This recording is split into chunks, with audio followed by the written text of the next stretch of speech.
Hi everyone. You are in the right place if you are at the Diversity by Design, Color and Imagery workshop. Welcome to the California Academy of Sciences in Golden Gate Park. My name is Saba. Follow me.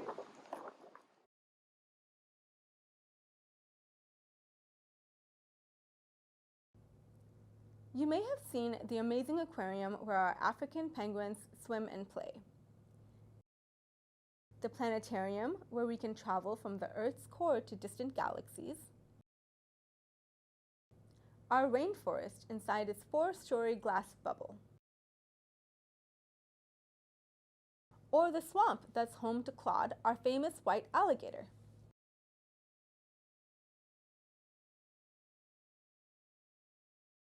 But now we're going behind the scenes to a place you haven't seen.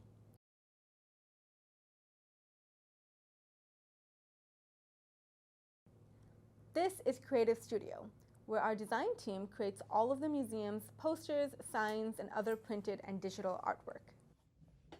Welcome to Design Academy. This is a series of micro videos and virtual workshops for high school students interested in the Diversity by Design poster contest.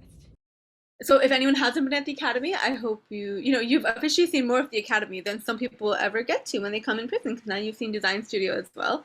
And yes, in case you're wondering, I do actually walk that fast. I've got places to be, and I do actually walk that fast.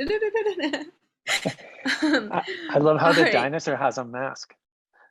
Yeah, and it was matching mine. That was like such a cool thing. I was like, wow, I matched with the dinosaur. Yeah.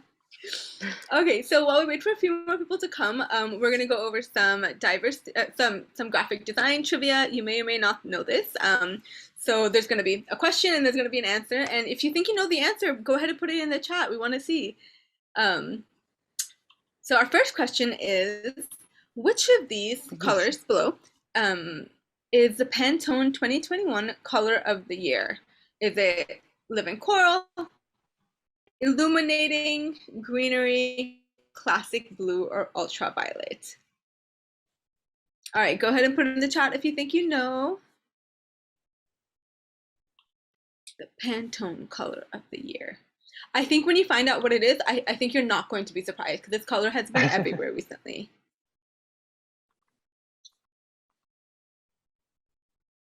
Any guesses? Oh, it is illuminating, otherwise called yellow. So if you're thinking yellow, you're also right. Illuminating represents strength and positivity for 2021. I don't know about everybody else, but I have been seeing yellow around everywhere. I think the fashion industry especially knows that it's yellow, because yellow is just everywhere these days. All right, next question. So this image inspired a hugely popular graphic for which band? You get a little hint by that image. So they're New Order, The Black Keys, U2, Joy Division, or The Clash. Let's see, what could it be?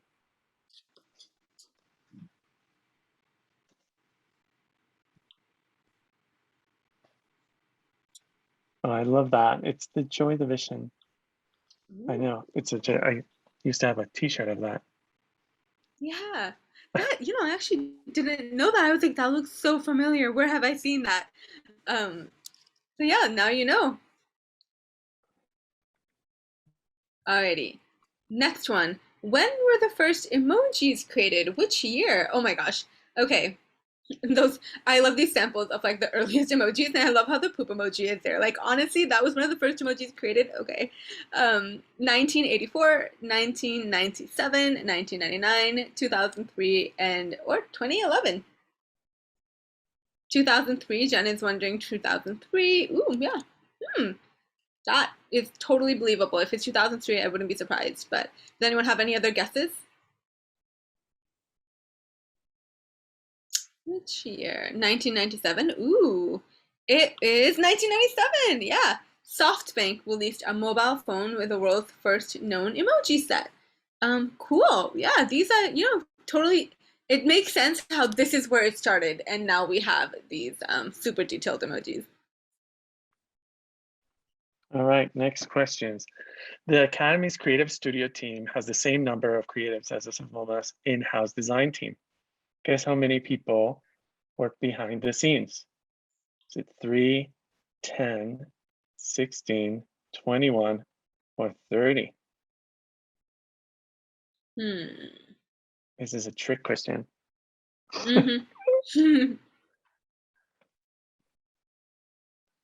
Well, if it's 3, then those 3 people must work really, really, really, really, really hard to just, do all of the design for SFMOMA's amazing graphic design team. So I hope it's more than 3, Bosco. I Yeah, hope you have more than 3 people on your team. yeah. Well, the answer is 10, even though we have a couple of open positions at the moment. But this is, yeah, ultimately where we are going to land.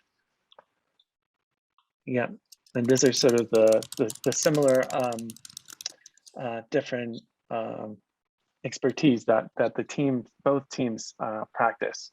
So design direction, creative direction, graphic design, video design, web design, exhibit design, illustration, photography, interactive design, animation, and project management. This is so cool because I was just talking to someone today about how, sometimes when you're in high school or you're in college, you don't realize how many jobs there are out there. And you're just kind of like, oh, I'm going to go into design or I'm going to go into marketing. And you don't realize, like, within that, there's so many specific jobs in there. And, I wish somebody had shown me, this like 10 years ago and been like, there's all these different things you could do. And the SFMOMA needs somebody to do this. And the Academy of Sciences needs somebody that you can work for in an incredible organization and do something that you really, really, really love. That is so cool. Yeah.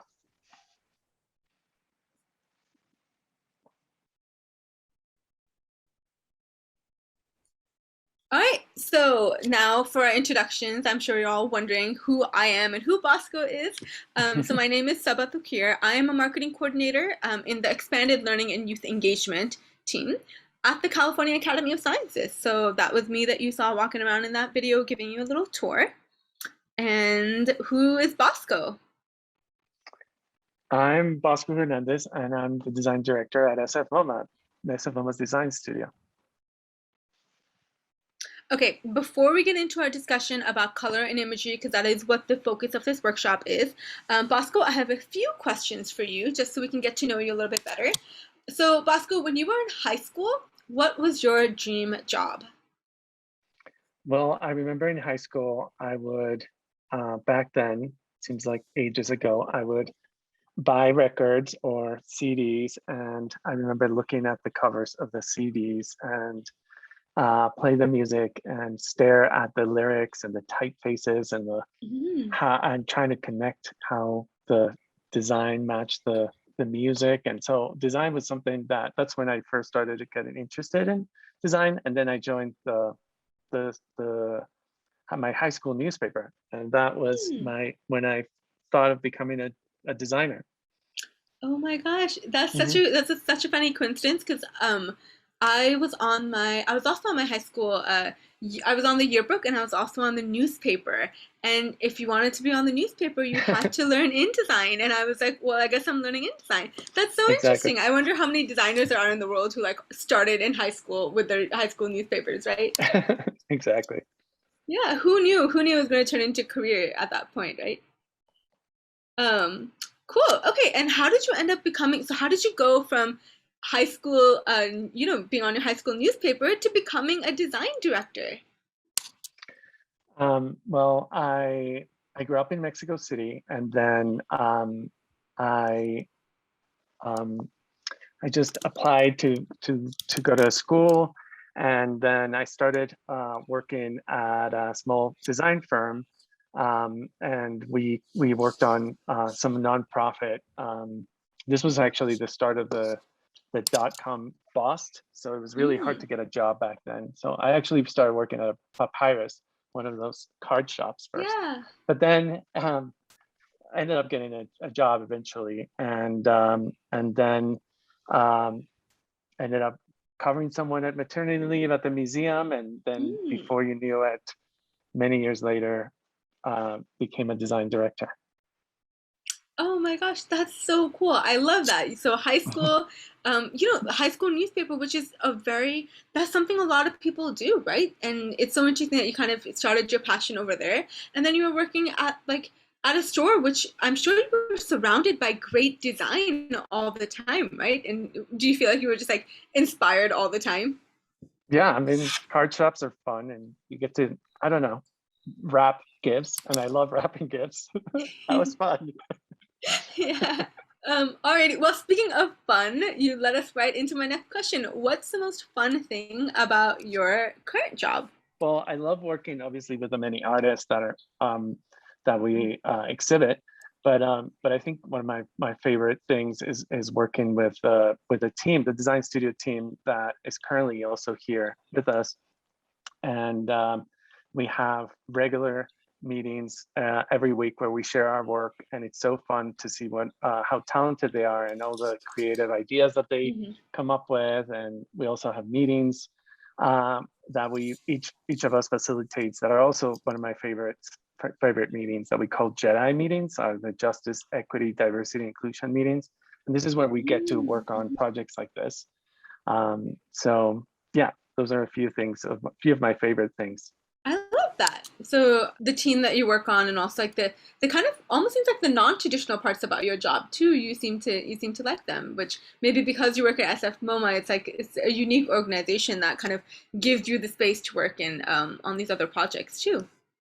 And I see a question in the chat. Uh, And one of the things that I would love to design that I haven't done yet, I think that, and maybe I got a phase where I was really into tarot cards, and I thought, I don't know, I haven't found good ones, but I know that that would be so fun to do, and I haven't done it. Alrighty, so I don't see any more questions, and I think we're right on track to get started with the presentation. So, Bosco, I think we're ready to hear about color and imagery. All right, maybe let's start. So again, many people here on my team helped me put on the slides that you're going to be seeing some examples of color and composition from posters, and a little bit of a kind of an introduction on color. And so this slide tells you a little bit of a color wheel.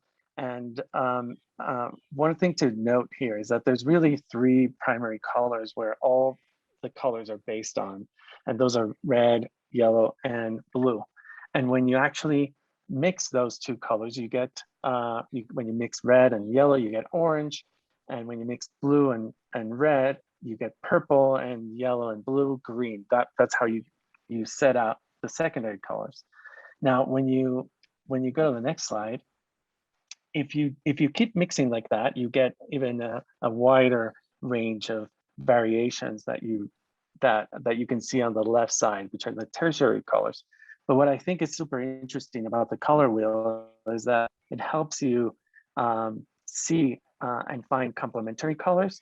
And those are the colors that are most contrasting from each other. So in this case, you can see how the red and the green are the most contrasting.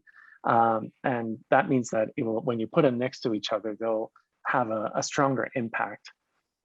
And then you can also discover through the color wheel colors that are more similar to each other. And you can also create some fun explorations when you're having colors that are very close to each other, and there's some subtleties that start happening. So let's go to the next slide. Now, something interesting that happens is that depending on which color surrounds, when you put colors next to each other, sometimes those colors can appear like they're different colors. For instance, the line in the center that you can see here is all the same colors, but it actually the same color, but it changes depending on the background color. So if you look at the one on the left, the line in the center appears like it might be a darker color, almost a brown, darker brown. When you look at it in the center, or even on the one on the right, it looks much lighter and even more yellower. But this just happens because of the differences in colors that makes them appear different. So this is something to keep in mind, and it's super helpful, especially when you're designing posters that you want people to catch their eye. And now something that is super fun and interesting, especially now that we are working a lot on computers, is that color really works differently depending on the way that it's presented. So when you're working on a printed project, a printed posters, you usually use inks to produce that pigment.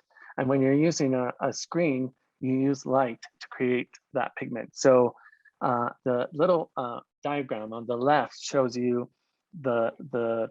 what happens when you're using printed inks. And that is a subtracted color because you're subtracting light.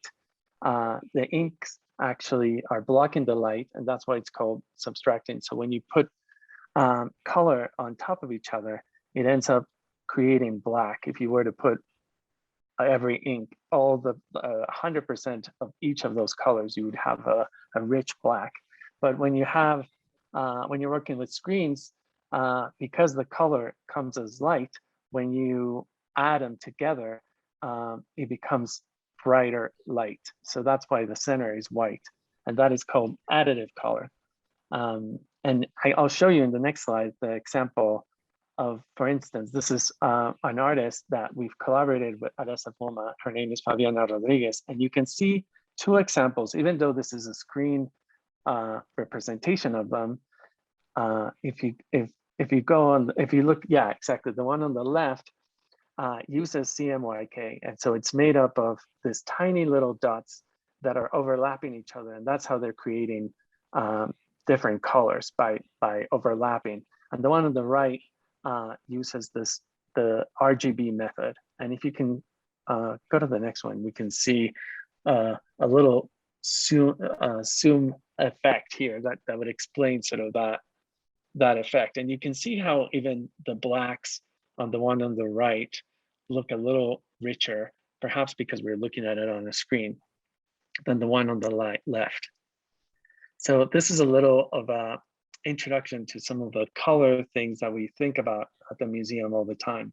And we'll show you some examples in the next coming slides that we really like. These are some examples of some posters that are in our SFMOMA collection. And you can see that how they use a lot of monochromatic examples that these posters use very similar colors to draw your eyes. Now let's go to the next one. This is also a fun example by Sang-So Ahn. She's a Korean artist, and what we think is super interesting is how sometimes when you hide certain areas, certain elements like the typography appears like it's coming from behind the mountains or the buildings. It sort of catches your eye and it becomes more interesting. And yeah, the posters often do that.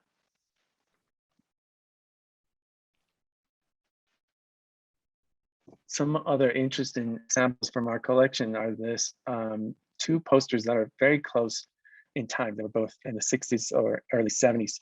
And back then they were using a lot of psychedelic colors too, were really in fashion. And you can see how those contrasting colors like the red and the blue are used on the poster on the left to draw your eye. And those flowers, if you were to see them up close, they're all names and artists. I believe so. They're like typographic flowers, which are really fun. Should we go to the next one? This is such a good, the last one was such a good combination of like color and type, because our last workshop was on type and typography. So I was like, oh, what a perfect example of how to use typography and color together. Yeah, exactly. This is also an artist that is in our collection, and she does amazing work. She's Sister Corita Kent, and she did a lot of explorations with still screening posters. And I love how you can see some of the way that the color is overlapping on the different colors, like the type on the one on the left, the noir, and how the colors change slightly over the darker browns and yellows. They're so fun. Now, this is a Bay Area artist, a collective by Melanie Cervantes and Jesus Barraza, and they're called Dignidad Rebelde, and they have it's basically a graphic arts collaboration, and they produce screen prints, political posters, and multimedia projects. And they're really fun. One thing that we notice is how they use patterns in the background to make their images or the figures that they put in the center stand out from the background and draw your eyes. This is also a collage artist from the Bay Area, and he also uses a fun way to the color backgrounds, and he uses this natural elements to really bring attention to some of this queer subjects that he wants to bring light and make people aware of them. And I don't know, they're so fun and so vibrant. I love them. And these are some great examples that play with composition. And the one on the left is super interesting because this was made by a group of people that were part of ACT UP, and it was during the AIDS epidemic. And the triangle has a very important connotation because it was used during World War II to denote people that were gay. And so just by having a simple pink triangle in the center of a dark background, it's sort of it's very poetic, and it brings sort of this urgency to the AIDS epidemic. And the other poster on the right is really fun, especially how it plays with very simple figures, and you can see a figure of a person with this very simple shapes and colors. You know what I love about both of these is they both show if you can, yeah, this one, I think they both show, like, good design doesn't need to have like a lot of things in it. Sometimes less is more, and I love that the one on the left one is very intentional about what's in there and what's not in there. And the one on the right, it's such familiar shapes, yet you look at it and you know instantly what it is. And that's I think these are both such great examples of less is more, and just use your colors very intentionally, right? Yeah, absolutely. And we're gonna get to experiment with some of that in a little bit. This is our last example, but I really like Emory Douglas Posters. He's also another Bay Area artist from Oakland who studied at City College, and he is one of he was basically the graphic designer for the Black Panther Party in the 60s and to the early 80s. And he created such stunning posters and materials that are still striking to this day. And yeah, I love how it's very simple. The process that he uses, it's all collages of what appears to be like newspaper clippings, and so simple yet so powerful. Again, the same way. Let's go to the next one. Yeah, this is another of his pieces that is part of this mural in Australia that he is worked with an Aboriginalist artist. And again, I love how the simple figures in the background can draw attention to the figures in the front. And it's such simple elements, but they're so powerful as well. If you've been, kind of watching these and being like, I want to make my own, this is your time. Now it's your turn. We have an activity for you in these next few minutes. So the activity is to make a self-portrait with found items. So items that you find around the house. Step one is just find 3 items, 3 objects in your house or wherever you are, in whatever space you are in, that represent you. Then find an area of flat color that is large enough for all of your 3 objects. So, for example, you could find a t-shirt or a scarf, the floor, rug, pillow, bedspread, towel, just something that is not going to, just a simple background, a background of simple colors. Then take your items and create an interesting arrangement and take a few photos. It's totally fine if you don't, get a photo that you love the first time. Take as many as you like. And number 4, then you're going to upload them to Padlet. So the fun way you're going to do that is you're actually going to scan this QR code on this screen using your phone. So you use your phone, you open up the camera app, you scan this QR code, and it will take you directly to the website that you're going to upload your portrait onto. Make sure that when you're in Padlet, you add a title for your image. And then final step is to move your post into the column. So we already have some examples for you. And so as soon as you open up the Padlet, you'll see what we mean. Also, we have some examples from Bosco's team, but just a disclaimer, these are professional, incredible, amazing artists with many, many years of experience. So don't worry if you're like, these are so amazing, how could I ever make something like that? Like Bosco just told us, he started in high school on his newspaper, right? So everybody starts somewhere, so don't worry. Don't feel like, oh my god, it has to look like this or it has to look like that. It has to look like you. It has to reflect you. Yeah, Rokaya, do you want to tell us a little bit about this? Rokaya is one of our designers at SFMOMA's design studio.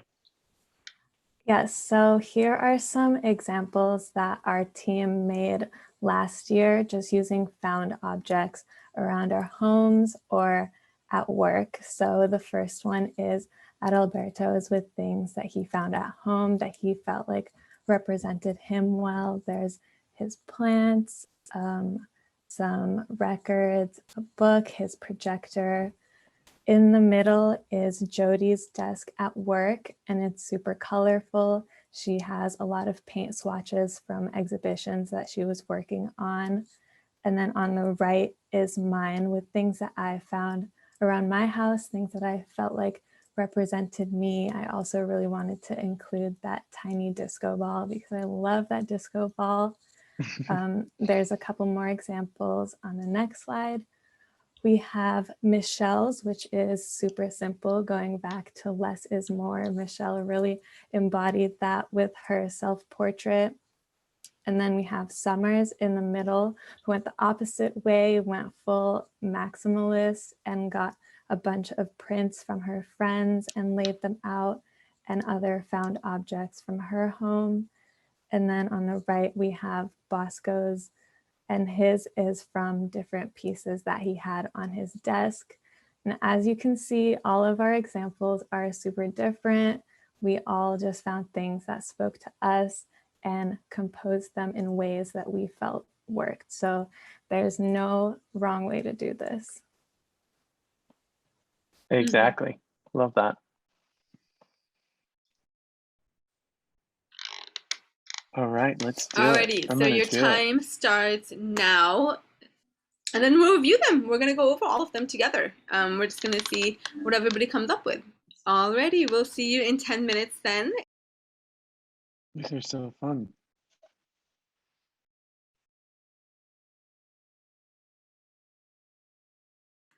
Cool. Bosco, which one is standing out to you? Is there one that's like catching your eye?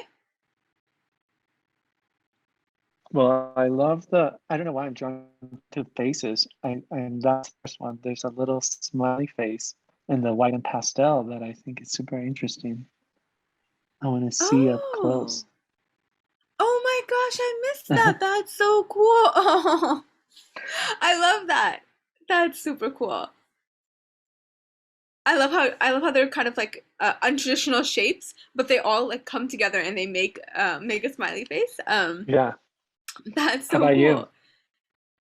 you? You know what? Mine went straight to the most colorful one that I see, and that is a lemon. What is it? Lemon and something, or maybe limon and salt. It was a green one at the very top. Yeah, that one right there. I was just like, whoa, that is a lot of beautiful shades of green, all next to each other. So, yeah, I feel like this is a really good example of something that has a lot of emotion for me. I'm just like, oh wow, I'm kind of feeling like spring break right now. I'm like, oh, it's I know my it's mouth so is green. watering. It must be on the good tropical. Cool. What else is over here? I love the shadows under the yellow. The first image under the yellow with the shadows. I was like, Yeah, ooh, let's what a zoom good in. way to use light. Like, let's zoom in on that one. That Oh is yeah, like I love the one that with didn't even occur to me.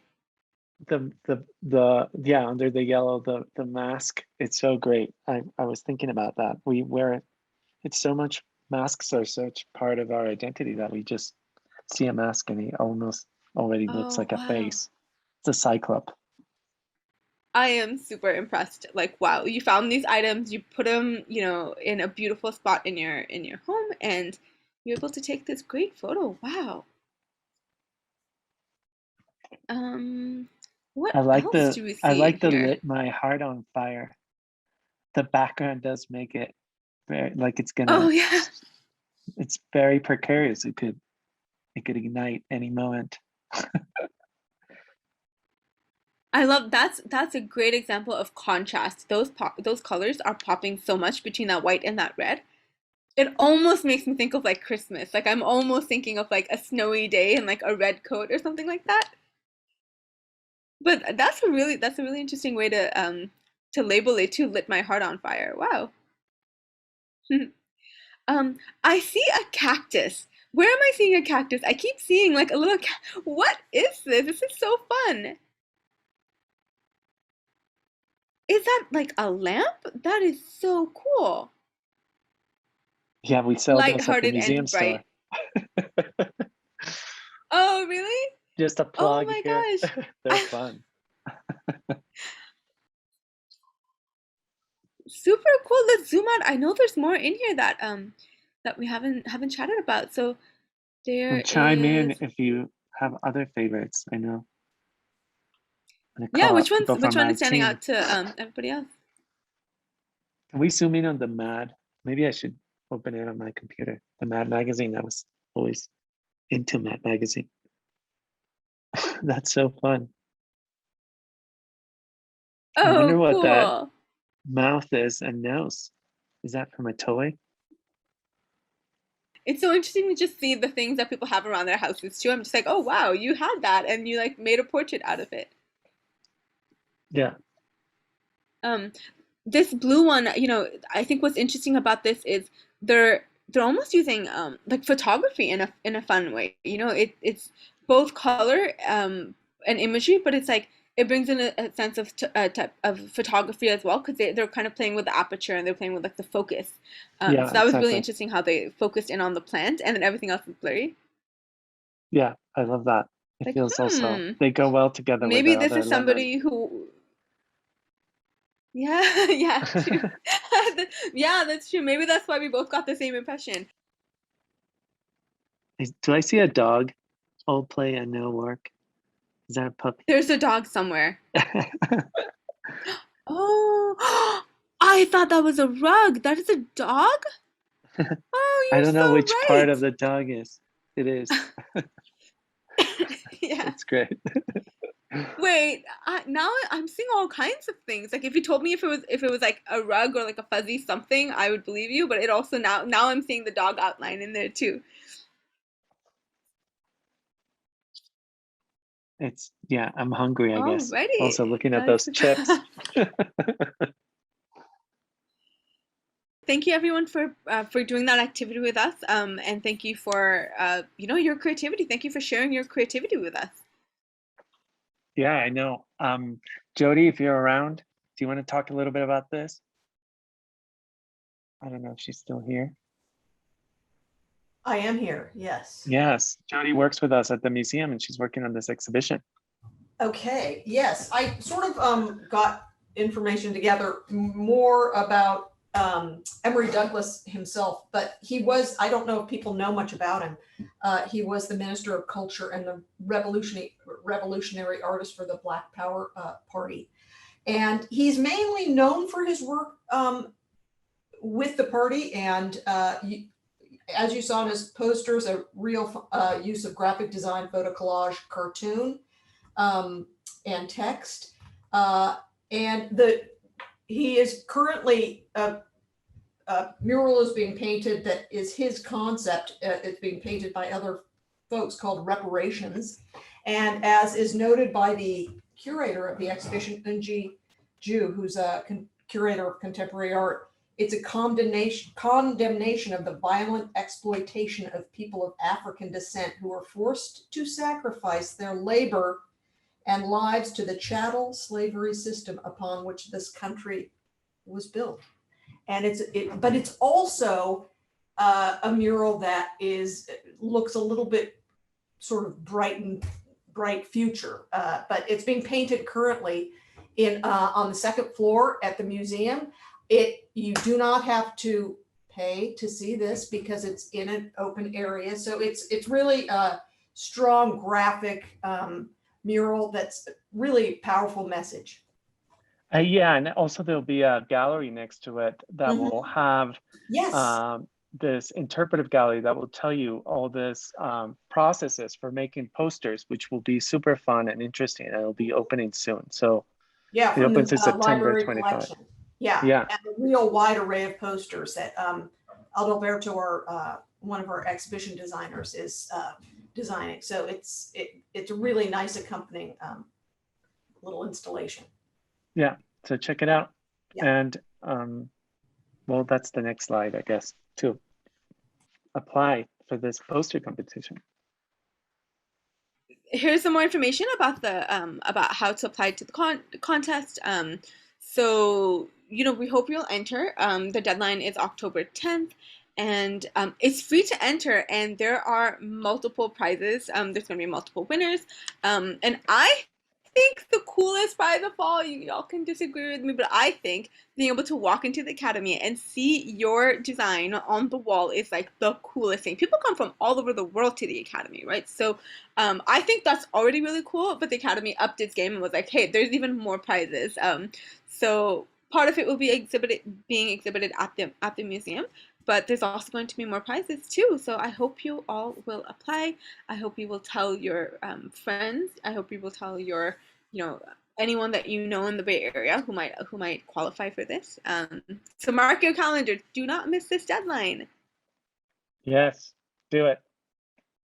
This was so fun. Yeah, so we have like 5 minutes. If anyone does have any questions for Bosco that we didn't get to before, please drop them in the chat and we'll try to answer them in the few minutes that we have left. What is your favorite thing that you have designed? That you just look at it and you're just like, oh my God, I can't believe I designed that. That is such a cool thing. And it just makes you happy.